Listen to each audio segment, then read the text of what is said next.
Hello everyone, मैं Alok Yadav, assistant professor, department of geography, Baba Barua Das PG college, Pariya Ashram, Ambedkar Nagar. आज हम लोग अपनी इस क्लास में संकेंद्रीय वलय सिद्धांत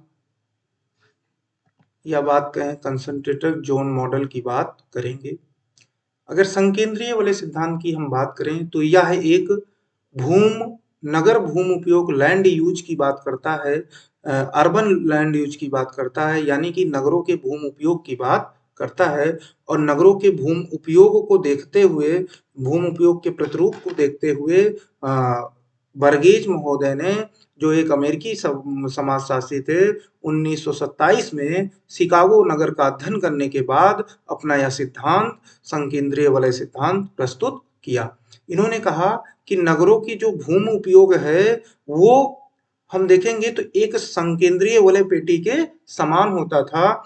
और ये जो संकेंद्रीय वलय सिद्धांत है, इसमें उन्होंने 5 भागों में, 5 संकेंद्रीय वलयों में डिवाइड किया। पहला जो वलय है, जो ए के नाम से दर्शाया गया है यहाँ पर, ये हमारा जो वलय देखने को मिल रहा है, ये वलय हमारा है सीबीडी का। किसका? सीबीडी का। दूसरा ट्रांसमिशन जोन, तीसरा रेसिडेंटियल एरिया, वो भी लोअर क्लास का, चौथा भी रेसिडेंटियल एरिया है लेकिन मिडिल क्लास का, और पांचवा अपर यानी उच्च वर्गीय आवासीय क्षेत्र या रेसिडेंटियल अपर क्लास की बात करते हैं। या इसी को ही वो हम लोग बात कर लेते हैं अभिगमन क्षेत्र की। किसकी? अभिगमन पेटी की। ठीक है, तो हम लोग एक एक करके बात कर लेते हैं। सबसे पहले सीबीडी क्षेत्र की बात कर देते हैं। तो इसको केंद्रीय व्यापार जिला के नाम से संबोधित किया जाता है या केंद्रीय बाजार के नाम से संबोधित किया जाता है। सीबीडी क्षेत्र का प्रयोग सबसे पहले मर्फी महोदय करते हैं। और सीबीडी वह क्षेत्र होता है जो नगर के केंद्र में होता है।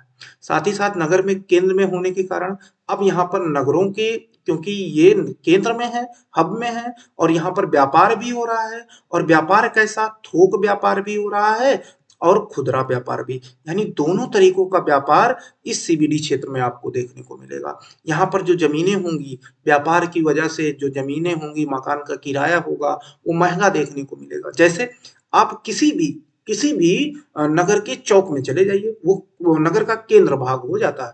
और नगर का जो केंद्र भाग होने के कारण वहां पर महंगाई बहुत ज्यादा होती है, चाहे जमीन की हो चाहे मकान की हो, क्योंकि यहाँ पर बहुत ज्यादा व्यापार किया जाता है। तो अब यहाँ पर जो जमीन है वो तो ज्यादा है नहीं, लैंड वो आपको ज्यादा देखने को मिले, तब यहाँ पर आपको जो विस्तार वो देखने को मिलेगा वो वर्टिकल देखने को मिलेगा, ऊर्ध्वाधर जो ऊर्ध्वाधर आपको फैलाव देखने को मिलेगा। यानी कि हम कह सकते हैं बहुमंजिले इमारतें आपको देखने को मिलेगी। किसमें? सीबीडी क्षेत्र में। यहाँ पर दिन में तो भीड़ भाड़ होती है लेकिन रात का जो क्षेत्र होता है वो सुनसान क्षेत्र हो जाता है। शिकागो में ऐसे सीबीडी क्षेत्र को लूप कहा जाता है, न्यूयॉर्क में अप एंड डाउन टाउन कहा जाता है, और पिट्सबर्ग में गोल्डन टेम्पल के नाम से जाना जाता है। अगली जो पेटी है वो सीबीडी, इस सीबीडी क्षेत्र के चारों तरफ की जो ये बी वाली पेटी आपको दिखाई दे रही है, ये जोन ऑफ ट्रांसमिशन के नाम से जानी गई, यानी सीबीडी के चारों चारों तरफ विकसित होगी। यहाँ पर अब व्यापार सिर्फ, सीबीडी में क्या हो रहा था? सिर्फ व्यापार। अब यहाँ पर व्यापार और अधिवास दोनों साथ साथ किए जाएंगे, जिससे कि अब यहाँ पर आप लोग देखोगे कि मुख्य रूप से फुटकर व्यापार होंगे। जब व्यापार और अधिवास ज्यादा हो रहा है तो आपको फुटकर व्यापार ज्यादा देखने को मिलेगा। ठीक है, यहाँ पर अधिवास भी देखने को मिलेगा। साथ ही साथ इसकी एक विशेषता है जो अनियोजित होती है, यानी जिनका जो बसाव होगा वो अनियोजित तरीके से होगा, कोई नियोजित तरीका नहीं अपनाया जाता है। आगे चलते हैं, निम्न आय वर्ग की पेटी की बात कर लेते हैं। ये तीसरी पेटी होती है, यानी कि संक्रमण जोन के चारों तरफ फैली हुई ये पेटी निम्न आय वर्ग की पेटी कहलाती है। या हम बात करें लोअर क्लास का, रेसिडेंशियल एरिया कहलाता है। कि इस पेटी में ज्यादातर आपको देखने को मिलेगा श्रमिक वर्ग लोग निवास करते हैं, क्योंकि यहाँ का जो आदिवासी खर्चा है, क्योंकि यहाँ मलिन बस्तियां देखने को ज्यादा मिलेंगी, तो आदिवासी जो खर्चा है वो आपको कम देखने को मिलते, ये आपको कम देखने को मिलेगा। वहीं जो परिवहन व्यय होगा वो भी कम हो जाएगा, और बड़े आराम से जो श्रमिक वर्ग है वो अपना जीवन यापन कम करेगा। साथ ही साथ यहाँ से इस जोन से सीबीडी तक पहुंचने में समय भी कम लगेगा। समय कम है तो भाड़ा भी कम लगेगा, और दोनों कम लगेगा तो बहुत बड़े आराम से निम्न आय वर्ग के लोग भी अपना जीवन यापन कर लेंगे। आगे की बात करें मध्यम आय वर्ग या उच्च आय वर्ग की, यहाँ पर मेन रूप से मध्यम आय वर्ग को रखा गया है चौथी पेटी में। ये चौथी पेटी होती है, यहाँ बसाव के लिए अधिक भूमि उपलब्ध, स्वच्छ और खुला वातावरण। क्योंकि अगर हम समाज की बात करें तो वहां पर आपको ज्यादातर मध्यम वर्ग के लोग देखने को मिलते हैं, खासकर भारत के संदर्भ में। तो उनके पास तो परिवहन क्षमता होती है, परिवहन क्षमता वो कर लेते हैं, एब्जॉर्ब कर लेते हैं, किससे? निम्न आय वर्ग से ज्यादा। और वो चाहे तो सार्वजनिक परिवहनों का यूज करके, चाहे तो निजी परिवहनों का यूज करके वो सीबीडी क्षेत्रों में बड़े आराम से व्यापार करने के लिए, क्योंकि जो नगर होता है उसका अगर हम देखें, जो नगर हमारा होता है उसका मुख्य कार्य ही होता है द्वितीयक और तृतीयक। प्राथमिक में तो लगे ही नहीं रहते हैं, द्वितीयक और तृतीयक उसका मुख्य कार्य होता है, यानी कि विनिर्माण क्षेत्र और सेवा क्षेत्र दो ही वो काम करते हैं।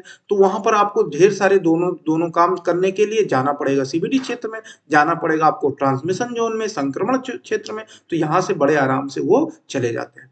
आगे बात करते हैं अभिगमन पेटी। तो ये अभिगमन पेटी, यहाँ पर उच्च आय वर्ग के लोग रहते हैं। कौन? उच्च आय वर्ग के लोग।